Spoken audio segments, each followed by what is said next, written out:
decía, nosotros llevamos hace mes y medio, 2 meses que no somos de Jaén, pero bueno, nos volvimos hace un par de meses.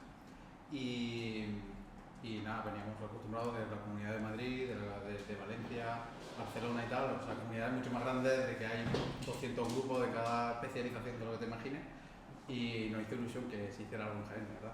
Y encima también tenemos ganas de conectar aquí con la gente, ver un poco qué se movía y ver qué tal. Entonces está guay que se hagan cosas en Jaén. Yo cuando no fuimos de Jaén no había gran cosa.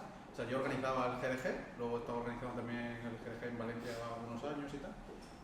No sé si está muerto o qué. Yo creo que tengo cuentas todavía de GitHub y de cosas de GDG de Jaén, pero vamos, que me hizo ilusión que hubiera aquí cosas. Yo soy Raúl. He estado trabajando en varios equipos, ya llevo 12 o 13 años trabajando en desarrollo, casi siempre fuera de Jaén. Ahora estoy en Alona, ahora ya os cuento un poco sobre equipos y tal, porque es de lo que vamos a hablar, liderando el equipo de ingeniería.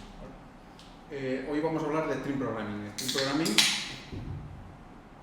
¿alguien tiene idea de qué es Stream Programming? Vamos, una persona. Venga, bien, guay. Ahora tengo un poco una anécdota porque fue gracioso que las 3 veces que hemos venido, o sea, yo quería empezar a participar y colaborar y era, pues, yo qué sé, ¿por dónde empiezo, no? Yo vengo mucho más del mundo startup, de equipos de producto. En Jaén pues está un poco más ocupado por consultoría y demás. A mí es un mundo un poco que me vivía un poco lejano, pero era como, bueno, ¿cómo participo yo, no? Y viendo un poco qué cosas podía contar, dije, oye, pues si empecé a hablar con la gente, oye, ¿sabes qué es Stream Programming? Y nadie se ve lo que era, y dije, bueno, pues es un buen tema para empezar, ¿vale? Al final es una metodología de trabajo, ¿vale? Entonces vamos a hablar de equipos, de metodología de trabajo, de algunas prácticas y tal, eso es un poco la idea, y ahora vamos entrando un poco más. Comparto esto es la ventana de Johari, que es cómo se clasifica el conocimiento, porque la idea es que hablemos o sea, que la charla sirva para hablar de temas que no sabíamos que existían, ¿vale? Que es un poco lo que pasa, ¿no? Yo vengo a hablar de Stream Programming, no sabemos de qué es, pues es como, oye, pues vamos a descubrir un mundo y que nos vayamos aquí diciendo, hostia, hay un mundo que yo no sabía que existía, ahora sé que existe, igual me interesa, ¿vale? Es un poco el objetivo de lo que vamos a hablar. Va a ser un poco intro a muchas cosas, son un montón de conceptos, de cada uno de los conceptos podemos hacer una charla, pero bueno, quería hacer una intro y vemos qué tal sale. Stream Programming es una metodología de trabajo. Creo que todo el mundo, cuando hablas de Agile, igual todo el mundo lo conoce. No sé en general, ¿cuánta gente es desarrollador de los que estamos? ¿O que trabaja en equipo de desarrollo? Bueno, yo en pasado. Bueno, pero más o menos. Entonces, cuando hablo de Agile, más o menos todo el mundo es como así, bueno, metodologías ágiles, ¿no? Como que incluso la mayoría diríamos que nuestros equipos son ágiles, en principio, ¿o no? ¿Sí? ¿No? Sí. Es la típica pregunta que dices sí, y luego cuando empiezas a ver cosas como, hostia, pues no. Entonces ya no tendría que haber levantado la mano. Pero bueno, es gracioso porque justo vamos a hablar de eso. O sea, Stream Programming está súper relacionado con metodologías ágiles. Todo el mundo conoce las metodologías ágiles, Scrum en general, los Sprint, la Retro, el Planning y tal, como que eso es como mainstream, todo el mundo lo conoce. Muy poca gente conoce Stream Programming y para mí realmente es como otro mundo completamente del mundo Agile. Mucha gente lo conocerá por XP también, ¿verdad? Sí, por XP. O sea, XP, si buscas en Google te va a salir Windows, pero en general todo el mundo lo conoce como XP. Vale, entonces, todo esto, al final todo nace del mismo sitio, o sea, de Lean. Lean es una metodología que creó Toyota para optimizar la industria y de ahí, que no sé en qué año fue, pero vamos, no sé, tendrá 50 o 60 años, y al final es una metodología de trabajo para el mundo industrial. De ese mundo, cuando se llevó al software, como la informática en general se trajo de la ingeniería, ¿no? Y además en Jaén se estudia ingeniería informática, cuando en realidad no hay tanta similitud con una ingeniería como un arquitecto o un ingeniero industrial, o sea, no se parece tanto. Es muy difícil hacer algo ágil en el mundo de la arquitectura, sin embargo en el mundo del software sí que es mucho más sencillo. Sin embargo, toda esta metodología viene de Toyota de fabricar tornillos y coches, ¿vale? De ahí hay como unos principios, de esos nace Agile y del concepto de Agile pues se implementan diferentes metodologías.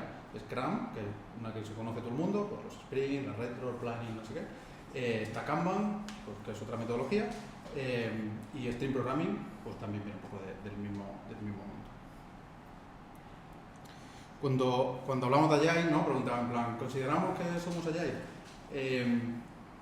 Una de las cosas así más importantes que pasa en el mundo Agile, ¿no? Y que viene de Toyota era uno de los principios, que ahora lo comentamos, era evitar el desperdicio. O sea, no hacer cosas que no van a servir para nada, cosas que no va a querer el cliente, aunque estemos en consultoría. Sin embargo, eso, o sea, está a la orden del día. O sea, están los equipos ahí desarrollando cosas porque un cliente lo ha pedido, luego se lo entregan y no sirve para nada. Y decía Peter Drucker, que es el padre del management en general, no tanto del management en desarrollo, sino del management de equipo y empresa, que no hay nada más inútil que hacer muy bien algo que no se tenía que hacer. O sea, algo que luego no va a servir para nada, por muy bien que lo desarrollemos, por muy buenas prácticas que tengamos y demás. Y cuando hablamos de Agile también se usa mucho, se usa el del patinete, la bici, el coche y tal. A mí me gusta más el de la Mona Lisa, que es como pintar un cuadro. Es como, no, pues vamos añadiendo valor, ¿no? En vez de hacer waterfall, de ir generando cachitos y hasta que no está completa no sirve, pues vamos haciendo un boceto, si ya tiene cierto valor, vamos hablando con el cliente, lo entendemos. Eso está muy bien en la teoría, luego no hay tantas empresas que realmente se cojan esto y digan, no, nosotros voy a ir con un boceto de la Mona Lisa a decirle a mi cliente, ¿me vas a comprar esto? Hay muy poca gente que eso lo tenga interiorizado en su equipo, en su empresa, y que tenga ese valor de decir, no, es que esto con esto ya te voy a aportar y quiero saber si voy por el buen camino, ¿vale? Entonces, si pensáramos en nuestros equipos diciendo, oye, nosotros realmente ¿qué hacemos? La mayoría dirían, decimos que somos Agile, pero luego nos tiramos 3 meses sin hacer un despliegue a producción, y es difícil que ver mucha gente que tenga interiorizado cómo añadir valor paso a paso. Y lo que decía, o sea, de Lean y de Agile, todo esto cuando se vino al software, como que se cogieron un concepto se crearon unos principios fundamentales, que me he dejado bien aquí, que eran, hay unos cuantos, pues, eliminar el desperdicio, ¿no? No hacer cosas que el cliente no va a necesitar, o que tengamos en nuestro desarrollo cosas que no sirven, que no se usan, o lo que sea, o incluso evitar hacer cosas que luego se van a eliminar, ¿no? Pues, construir la calidad desde el inicio. También cuando empezó Agile todo el mundo decía, es que Agile es la manera en la que ya no vamos a hacer cosas rápido sin calidad, cuando uno de los principios de Agile era, no, vamos a hacer la cosa de calidad desde el principio, y es de donde normalmente también se recorta. Que crear conocimiento, diferir compromisos, es una cosa súper interesante. Hablamos antes, cuando estábamos aquí unos cuantos, de Eduardo Ferro, el gran creador en España de El Patadón Pa'lante, ¿vale? Si no lo conocéis, buscad Eduardo Ferro El Patadón Pa'lante, una de las charlas sublimes que tiene, de cómo algo que yo hoy tengo incertidumbre de cómo va a ser, pues pongo la decisión hasta lo máximo que pueda. Y mientras más tarde tome la decisión, mejor va a ser esa decisión, porque más información voy a tener. Pues entregar rápido, respetar a las personas. Vamos a ver que, o sea, en Stream Programming yo no lo voy a comentar, pero uno de los principios de Stream Programming era, en la primera edición, trabajar 40 horas. Que es como, hostia, trabajar 40 horas, pues imaginaros lo que trabajaba la gente, ¿no? Que tengan que poner en un libro, oye, estaría bien que trabajáramos 40 horas. Y optimizar el todo, ¿no? Pensar en todo como, o sea, pensar en el software como un todo e intentar siempre tenerlo en cuenta. Y entonces decimos, vale, venimos de equipo de software, hablamos de Agile, joder, todo esto lo tenemos súper claro. O sea, esto ya está inventado, o sea, el manifiesto Agile se firmó en 2001, y todo el mundo Lean tiene 40 o 50 años. Peter Drucker se murió hace unos cuantos años y era de 1909 o algo así. O sea, quiero decir, estamos hablando de cosas que tienen un montón de años, en el 2025, 25 años del manifiesto Agile, que parece que lo tendríamos que tener todo interiorizado. Pero, ¿cuál es un poco la realidad? Pues la realidad es que yo vengo a Jaén, empiezo a hablar con la gente sobre Stream Programming, y lo primero que me dice alguien en la charla, o sea, si hablando en el networking, es como, ey, que yo quiero programar tranquilo. Y es como, hostia, estamos muy lejos de realmente entender el concepto de qué significa Stream Programming. Porque cuando hablo de Stream Programming, es como, pues seguro que es una cosa así, ¿no? En plan, vamos a programar aquí todos a saco, a lo loco, y demás. ¿Y eso qué consecuencias va a tener? Pues va a tener consecuencias como que vamos a tener plazos sin sentido, todo el mundo ahí intentando cumplir con una fecha bueno, que alguien ha pensado sin tener en cuenta el resto del equipo y que va a ser como súper difícil de cumplir. Que vamos a tener pues, retrasos en lo que estamos haciendo, ¿no? Porque esa fecha no se va a cumplir. Y si la cumplimos, pues vamos a tener software de mala calidad, con muchos fallos, con muchas cosas. Vamos a tener cosas que están muy poco definidas, que no vamos a saber muy bien qué era lo que necesitábamos hacer y qué era lo que se esperaba del cliente o del usuario. Y cuando esto ocurre, pues ¿qué pasa? Porque acabamos desarrollando cosas, lo que hablábamos antes, teniendo mucho desperdicio. Estamos desarrollando cosas que luego nadie usa o que no sirven o que realmente van en una dirección contraria a la que teníamos pensado al principio. Y al final el desarrollo de software, sea en consultoría, sea en startup, sea en equipo de producto, no se transforma en un mundo feliz, todos ahí dados de la mano y corriendo en círculos, sino pues hay mucho caos, mucho estrés, no sé cuánta gente, cuánta gente despliega producción y cuando se da cuenta que hay un problema en producción, sea porque el cliente o el usuario lo ha dicho, sea porque nos hemos dado cuenta nosotros, tardan menos de una semana en que en producción esté arreglado. ¿Alguien tarda menos de una semana? ¿Vale? ¿Quién tarda menos de un día? ¿Quién tarda menos de una hora? ¿Vale?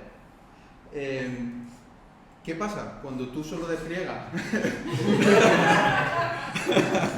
cuando tú despliegas una vez al mes, pues el riesgo que tienes de generar problemas es mucho más grande que si despliegas una vez al día. Y la facilidad que tienes de recuperarte del problema es mucho más grande mientras más pequeño sea lo que haces, ¿no? Entonces, poder hacer un rollback, o sea, revertir lo que has hecho de hace media hora es más fácil que de hace un mes. Y eso también te genera mucha más seguridad de desplegar. Si yo despliego y en media hora lo he arreglado, pues despliego sin mucho problema. Si yo despliego y tardo una semana en enterarme, hemos perdido $500.000 y ha pasado no sé qué, pues todo el mundo va a venir a decirme qué coño hemos hecho y va a ser mucho más drama. Entonces, eso va a generar hoy un círculo vicioso de problemas que se suponía que en Agile estaban resueltos, ¿no? Entonces parece más que somos Agile, pero vivimos ahí en plan, todo está bien.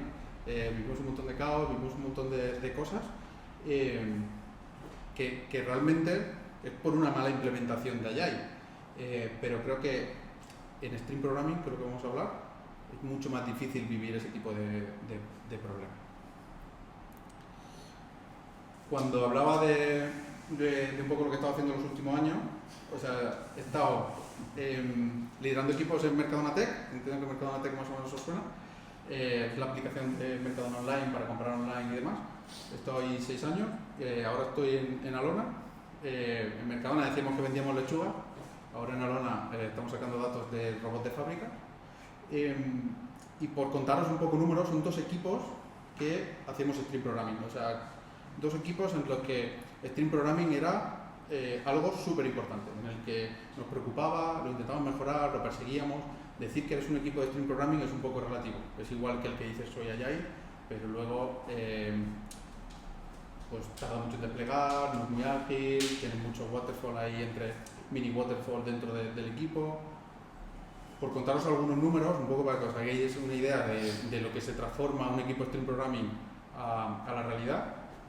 He sacado algunos datos de Mercadona de hace ya tiempo, que por ejemplo teníamos de media 414 despliegues al mes a producción. Estos son cambios de código que veía un usuario, de los cuales solo el 3,86% tenían un fallo, de los cuales nos recuperábamos de media en 25 minutos. O sea, el usuario veía un problema y en 25 minutos de media, había algunos que tardábamos 1 minuto y algunos que tardábamos 1 hora. En 25 minutos el fallo desaparecía y tiempo de disponibilidad 2 9 y vamos por el tercer 9, pero 99,9997. Esas son métricas que teníamos de equipo, que sacábamos. En Alona llevaba mucho menos tiempo, somos un equipo mucho más pequeño, en el que todavía no estamos midiendo muchas cosas. Algunas que medimos son despliegues. He sacado alguna métrica y estamos desplegando, somos como 8 personas en el equipo, estamos desplegando 150 veces al mes. y el tamaño de cada despliegue tiene de media 111 líneas, ¿vale? Para que os hagáis una idea también de qué significa un despliegue y de qué estamos desplegando. Hay toda una cultura alrededor de hacer cosas pequeñas, desplegarlas y hacerlas de manera continua. Si es que hablemos de eso, también podemos hablar bastante de cómo hacer eso. Una preguntilla, ¿de qué tamaño era el equipo en Mercadona? De esa métrica no estoy 100% seguro del número, pero estaría entre 60 y 80. Por cuando he sacado los números, que los tenemos por ahí publicados en algún sitio, creo que eran ya de hace 2 o 3 años, estaríamos entre 60 y 80. Sí, sé que es mucho más grande que Gama, porque... Eso es. Pero, y hacíais, puedes decir que hacíais, ¿no? 60, entre los 60 y 80 seguíais las prácticas del equipo. Eso es. Había como 8, no me acuerdo tampoco, es que ya hace como tiempo, los números exactos no lo sé, pero entre 8 y 10 equipos, de 6-7 personas cada equipo, y un poco, o sea, como que el stream programming estaba como muy, había una obsesión importante con perseguir esa metodología. Fernando, ¿no? Fernando. Bueno, Fernando era CTO de Mercadona y ahora es el CTO también del LOL. Yo tengo una pregunta. Los 414 despliegues, se supone que tenéis varios entornos, va pasando de entorno en entorno, cuál lo prueba, todo el proceso, o directamente subir a producción ahí como locos, porque 414 dan mucho al día. O sea, eso podemos hablar también de metodología. Por ejemplo, no creíamos... El testing es el de producción, ya Sí, está. eso, claro que si subimos todo a producción, ahí a cada cómic que hago lo subo a producción directamente. Sí, me da el número, pero es muy grande. Es parte de la metodología. O sea, por ejemplo, no creíamos en que el QA tenga que existir. O sea, eso es una realidad, ¿vale? Lo prueba el usuario. Lo prueba el propio que lo desarrolla. Parte de la cultura es, tú eres responsable, o sea, el Stream Programming también te habla de ownership y de que es tu trabajo. Tú eres responsable de testear lo que haces con test automáticos, desarrollarlo y llevarlo a producción. Eso es responsabilidad de quien lo desarrolla. Entonces, tú tienes que tener la libertad de hacerlo y de hacerlo tan rápido como puedas. Luego, ¿cómo realmente acaba siendo la metodología de llevarlo a producción?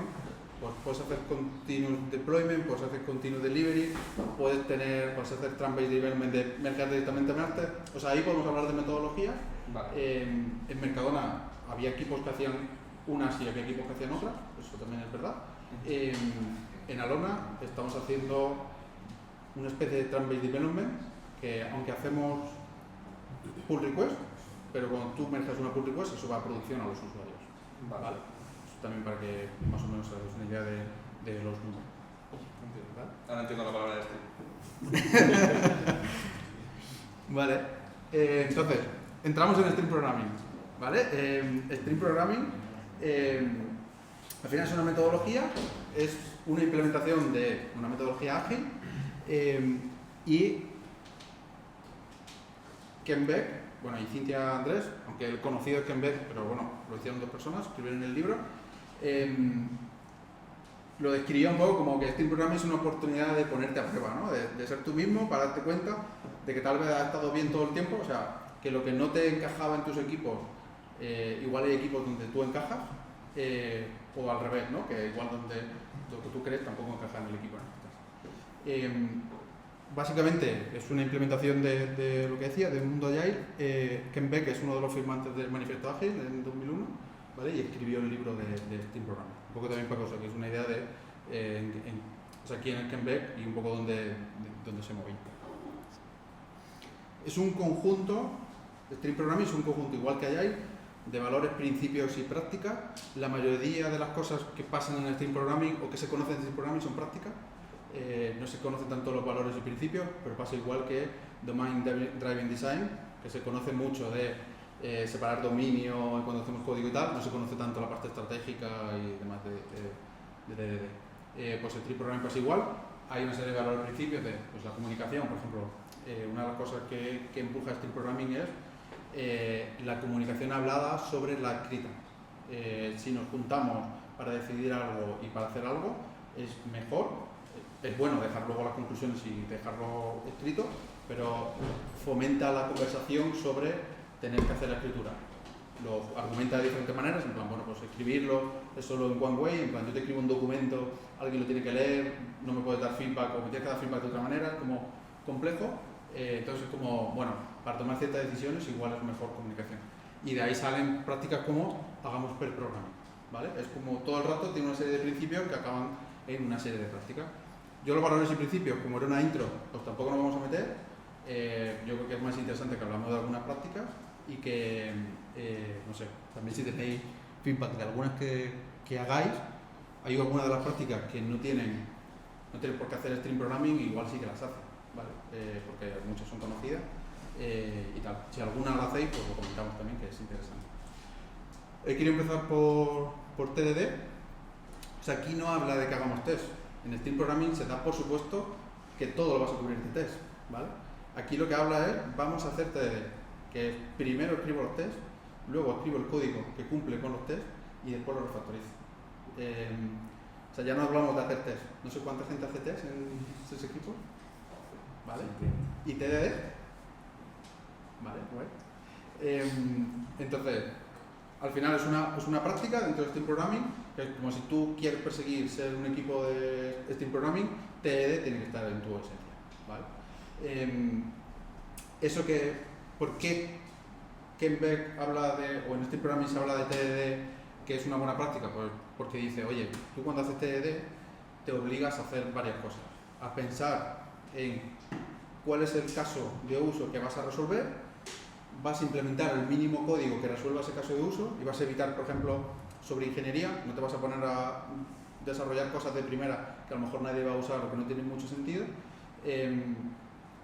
Vas a tener una cobertura de tu código muy alta porque arrancas haciendo test.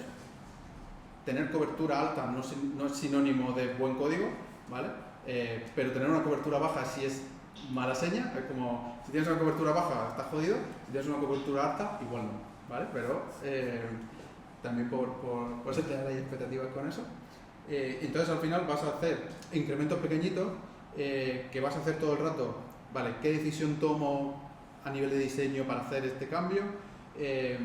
Y todo el rato lo que es la arquitectura de software, el diseño de software, te va surgiendo poquito a poco, ¿vale? Vas viendo un poco, vale, pues esto me chirría, bueno, pues lo cambio. Y TDD al final tiene tres partes. Hay una parte que todo el mundo se olvida cuando está haciendo TDD y está mal. O sea, tú escribes tu test, escribes el mínimo código que necesitas para cubrirlo y lo refactorizas. O sea, refactorizar tu código es parte del flujo.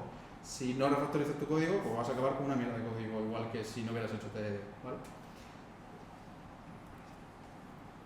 Vale, Continuous Integration es otra práctica dentro de un equipo de Stream Programming que tiene que estar. Entiendo que Continuous Integration hacéis varios, ¿vale?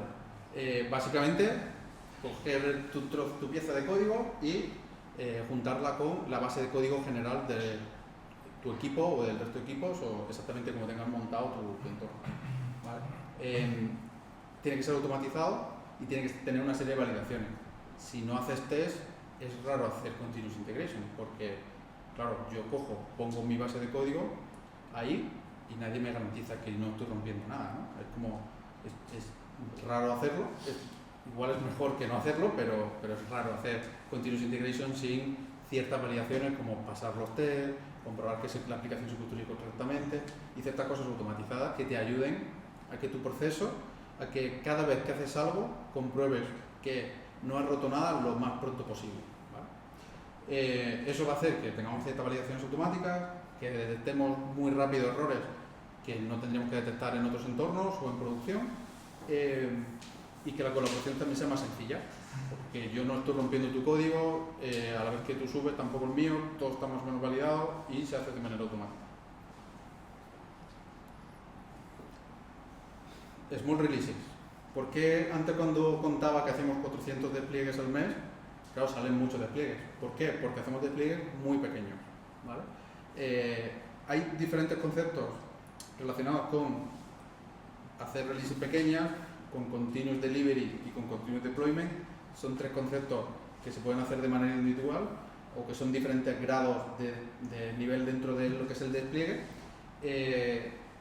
y que podemos un poco hablar también de cada uno de ellos, ¿no? Pero cuando hacemos releases pequeñas, o desplegamos de manera más continua a producción, lo que estamos haciendo es reducir el riesgo de que lo que estamos subiendo a producción falla. Y si falla, solo vamos a romper una pequeña parte, ¿vale? No vamos a romper todo el trabajo de 3 meses. Entonces, ese concepto de ir a producción de manera frecuente con cosas muy pequeñas tiene como muchos beneficios. Y también tenemos que separarnos el concepto mentalmente de release, de despliegue de código. Eso es un cambio mental importante dentro de hacer continuous deployment, porque hay muchos mecanismos de separar esos dos conceptos. O sea, la típica de, no, es que esto se lo tenemos que desplegar al cliente el 27 de marzo porque es cuando tiene una presentación o cuando hemos decidido que va a ser el entregable o lo que sea. Eso no significa que nosotros no podamos desplegar cosas antes, desplegar nuestro código, desactivarlo de alguna manera, feature flags o bueno, de la manera que lo podamos ocultar, y que a nosotros tengamos feedback de que nuestro código está en producción y funciona, pero nuestro usuario, nuestro cliente no tiene por qué verlo, no tiene por qué usarlo. Y luego eso también nos permite meter mecanismos que, por ejemplo, en mobile se metieron desde el inicio. No todo el mundo en desarrollo, tanto en frontend como en backend, lo hace. Cuando pones tu aplicación en producción y la subes a la Play Store, puedes elegir, vamos a hacer un phase rollout y lo voy a desplegar cada día al 5% y voy incrementando los usuarios. Eso es un concepto que si tú separas tu despliegue de tu release, también puedes meter. Yo he desplegado mi código y ahora yo poco a poco voy diciendo, los usuarios que tengan el ID acabado en 1, entran por este flujo. Y de pronto tienes un 10% de usuarios probando tu flujo y un 90% que no lo prueba. Cosas muy simples, que también se pueden complejizar mucho más, ¿vale? O sea, podemos implementar mecanismos mucho más complejos y mucho más simples, pero que nos ayudan a que este tipo de cosas funcionen. A que tú llegues a producción, hagas un despliegue a producción y tengas muy poco riesgo de que tengas problemas. Entonces reducimos el impacto de un incidente. Por ejemplo, hablábamos de Mercadona. Mercadona factura millones de euros en la tienda online. Un despliegue del checkout pues te puede joder bastante fuerte. Entonces al final tienes que tener mecanismos en que tú allí vayas con confianza. Eso también te permite hacer muchos despliegues y que añadas valor de manera continua. Una cosa que también nos pasa es que si yo tardo en poner algo en producción un mes, pues mi usuario no lo está viendo. Si yo pongo una parte hoy, pues durante el mes que estoy desarrollando otras cosas, igual mi usuario ya está probando eso, yo ya tengo feedback de eso, si eso funciona, si tiene valor, si no tiene valor, si he cumplido un poco las expectativas, lo que hablábamos antes, ¿no? Y que si está mal, revertirlo también es muy fácil. Hablábamos antes de que, oye, hacer 400 despliegues al mes te permite que si tú despliegas a producción y te das cuenta mañana que hay un error, lo reviertes y no pasa nada, ¿vale? El impacto es mucho más pequeño. Pair programming. Pair programming, ¿alguien que haga pair programming en el 100% de las cosas que desarrolla? En 20. ¿Vale? O sea, hacerlo en el 100% es difícil. También para la persona que quiere hacer pair programming, ¿vale? Porque hacer pair programming requiere mucha más atención de la que tú a lo mejor dedicas cuando estás solo. Tú cuando estás solo te permites el lujo de abrir el marca 10 minutos, te separas un segundo y tal. Pero cuando estás con otra persona te vas a abrir el marca. Entonces también te hace que tú le tengas que poner mucho más foco a lo que estás haciendo y es mucho más cansado. Hacer bien pair programming también tiene una serie de prácticas y una serie de buenas prácticas para que eso vaya a buen puerto. Pero eso no quiere decir que a lo mejor no se tenga que hacer al 100%, pero se puede hacer un porcentaje alto, ¿vale? Cosa que nosotros fomentábamos era hacer tanto pair programming como sea posible. O sea, en ambas empresas, tanto en Mercadona como en Alona, está muy aceptado que si quieres hacer el 100% de las cosas entre dos, se pueden hacer, ¿vale? Tiene una serie de beneficios, por ejemplo lo que hablábamos antes. Si queremos ir mucho a producción, tenemos varios problemas. Uno, que las cosas que llevemos a producción sean pequeñas, porque si son grandes, todo lo que ocurre antes también es grande. O sea, hacer la release es grande, pues entonces cuando integramos código igual tenemos muchos conflictos porque hemos hecho cosas muy grandes. Si hacemos pull request, pues son muy grandes y se tarda mucho en validar. Si yo estoy desarrollando algo muy grande, pues me tiro mucho tiempo sin feedback ahí en mi cueva programando.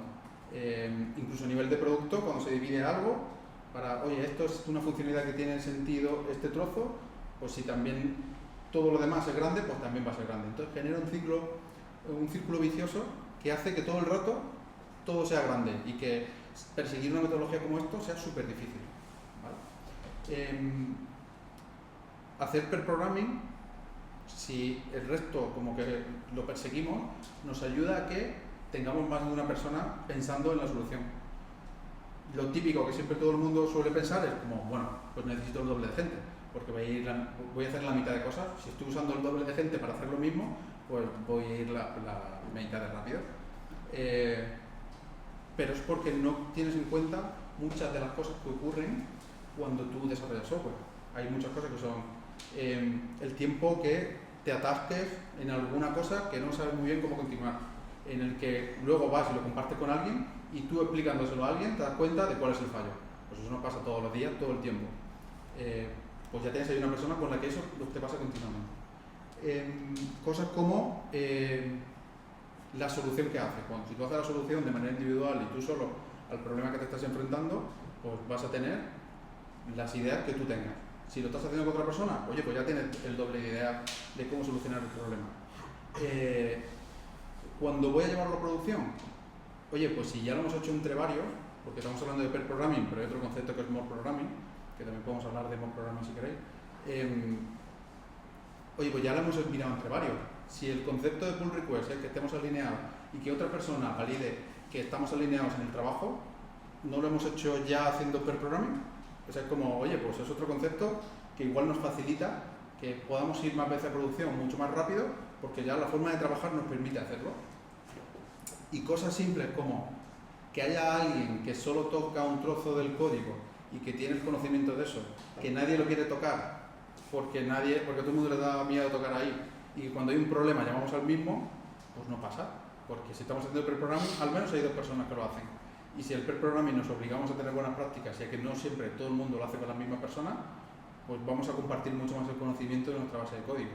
Stream programming, uno de las prácticas o de los valores que tiene es la base de código es colaborativa y todo el mundo la debería tocar y nadie es dueño de ninguna parte. Pues ¿cómo haces eso si todo el mundo está desarrollando de manera individual? Es muy difícil. Entonces es como, oye, pues hacemos las cosas en conjunto, evitamos silos, mejoramos el diseño de lo que hacemos y evitamos que nuestras validaciones más asíncronas de, oye, mírame esto, oye, pues a lo mejor no lo hacemos siempre. Y como ya lo hacemos haciendo en pairing, pues a lo mejor lo de la pull request pues lo podemos hacer más suave, o no lo hacemos, o ya depende un poco de la cultura del equipo. ¿Vale? Y como estamos hablando mucho de equipo, pues quería un poco hablar en general, Amplitude es una herramienta de medir comportamiento de usuario, ¿vale? Y ellos hablaban, o sea, categorizaban los tipos de equipos en función de lo que estás involucrado. Antes hablábamos, ¿no?, de, oye, lo del QA y tal, pues en función de qué responsabilidad tienes tú como equipo. O sea, si tienes un equipo que construye, un equipo que testea y un equipo que hace release, estás más cerca de Waterfall que realmente del mundo agile, ¿vale? Lo categoriza más como producto y demás, porque Amplitude es una empresa de producto y bueno, pues tiene cierto sesgo hacia esa parte, pero como que te clasifica en plan, si construyes y testeas, pues pasa la release, si construyes, testeas, haces la release y tienes diseño cerca de tu equipo, si también lo llevas a producción y te aseguras de que funciona, si participas en cómo se definen las cosas, bueno, pues en función de cuánto haces en tu equipo, no hablo de personas, hablo de equipo, ¿vale? Que en tu propio equipo tengas toda la gente necesaria para hacer todas estas partes. Habrá gente más especialista en un lado, habrá gente que le toque un poco a todo, yo qué sé, pues cada equipo es un mundo. Pues es como que te categoriza un poco los equipos, ¿vale? También un poco porque sepáis un poco dónde, de lo que vamos hablando. Al final el stream programming es muy difícil hacerlo en la parte más arriba de esta clasificación, para tener que estar más cerca de la parte de abajo, porque estamos hablando de desplegar, ¿vale? O sea, si parte de tu trabajo es desplegar y tener conocimiento colaborativo y demás, vas a estar en las 3, 4 últimas como mínimo, ¿vale? Y eso a nivel de más de equipos. Me he dejado varias cosas de Stream Programming en general, Medium Program Mainstream, porque era una intro, ¿vale? Hay bastantes más cosas, si queréis entramos ahí y lo vemos. Pero bueno, ¿por dónde empiezo? ¿No? Es como, vale, muy bien todo lo que me has contado, mi equipo, hay cosas que hacemos, hay cosas que no, me mola esto que parece de Stream Programming, ¿cómo meto esto en mi equipo?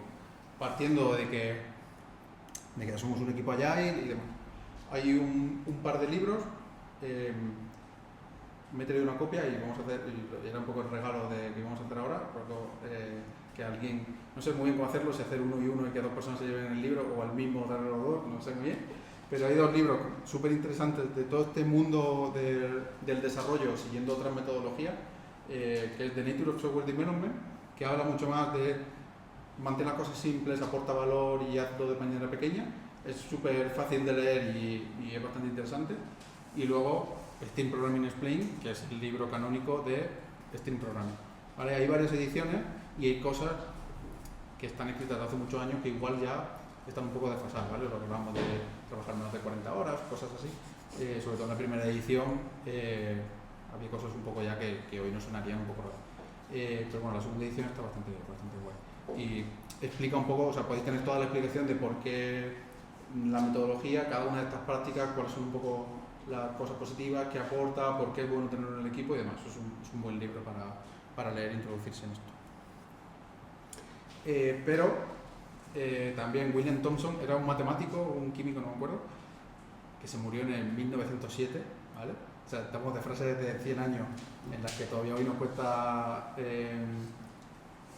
que sean parte de nuestro trabajo.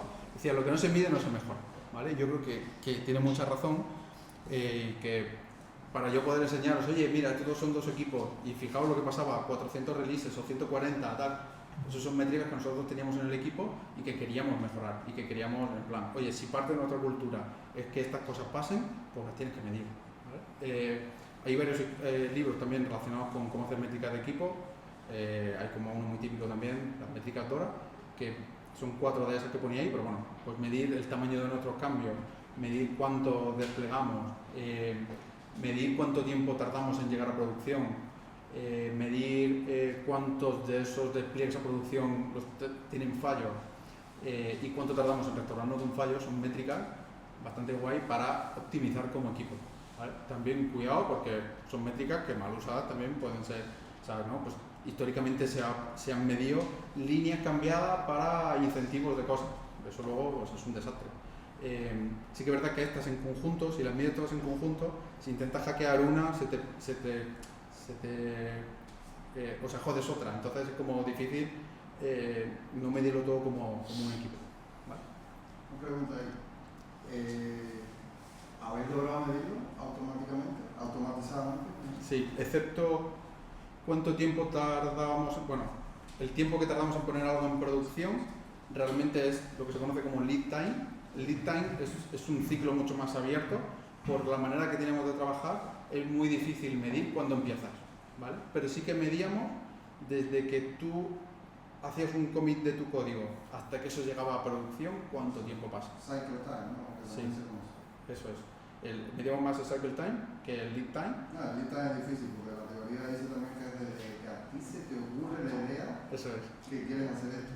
Entonces son métricas muy difíciles.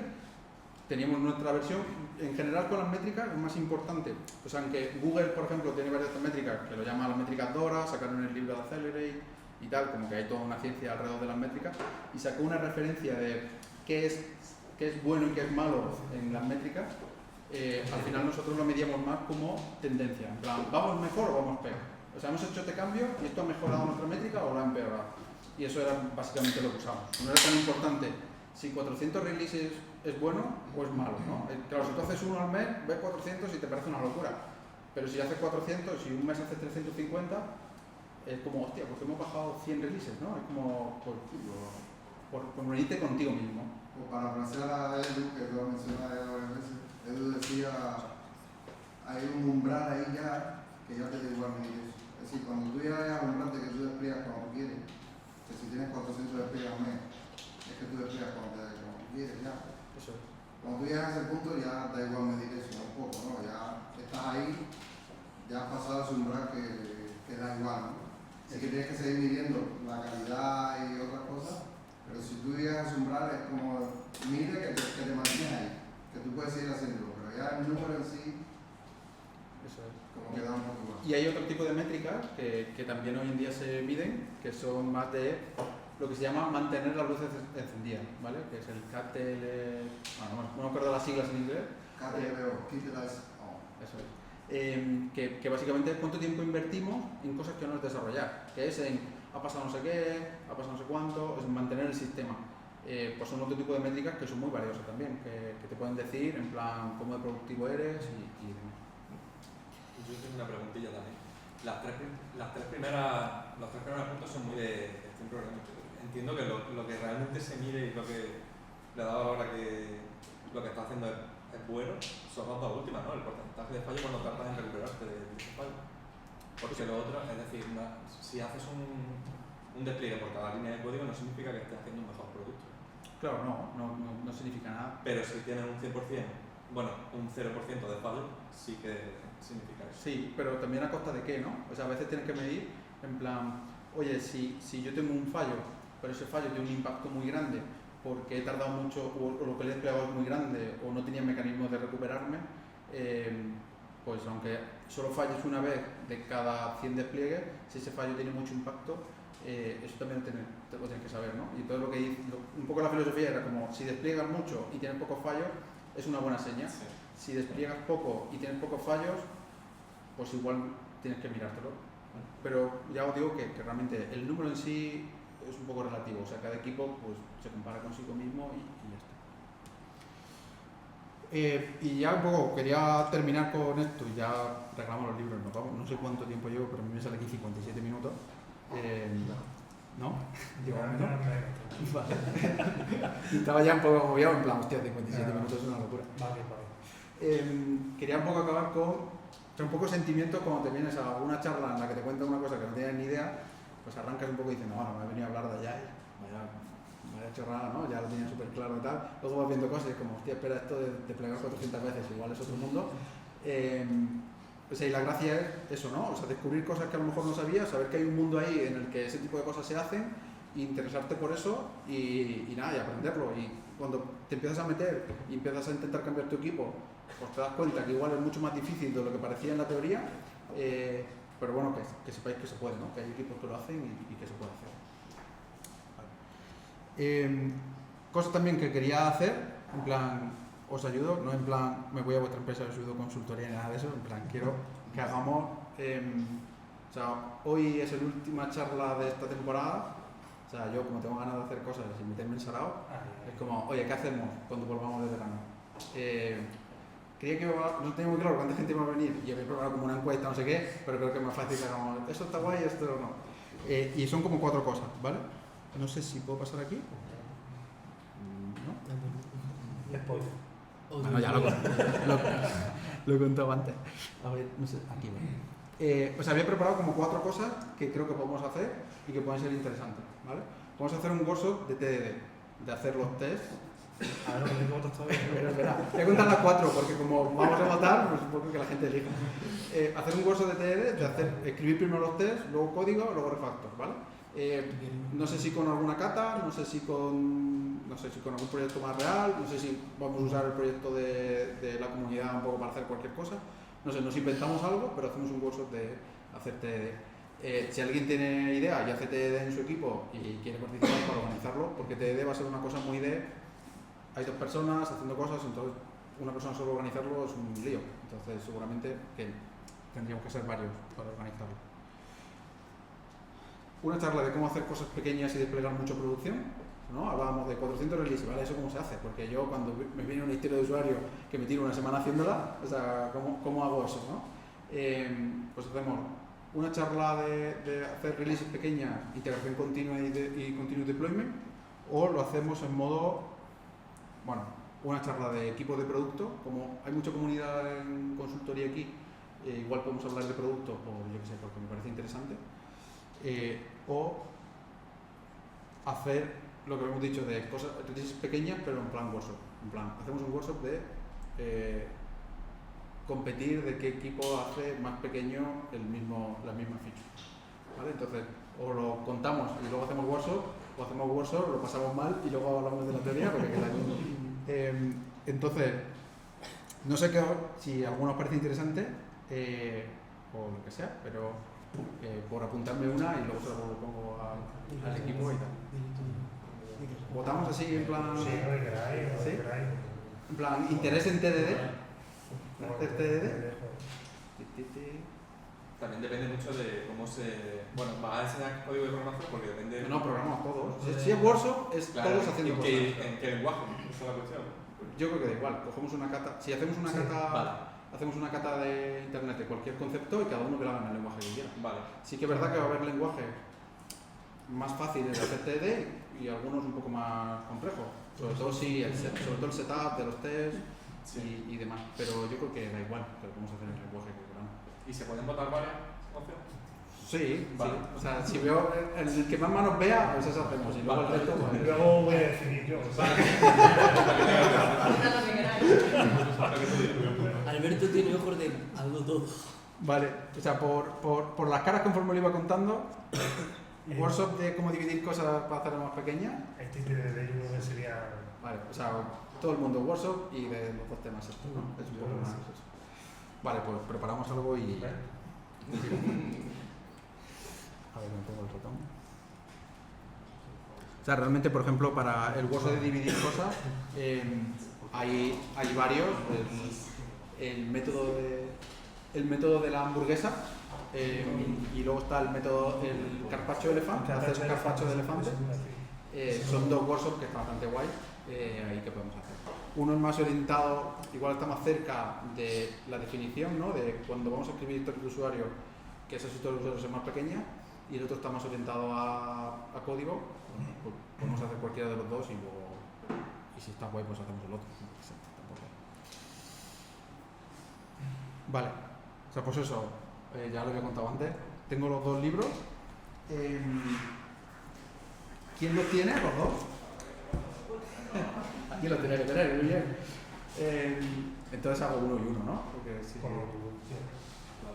Raúl, ¿tienes preguntas luego al final? sí, si no, ahora como hay pizzas y tal, también...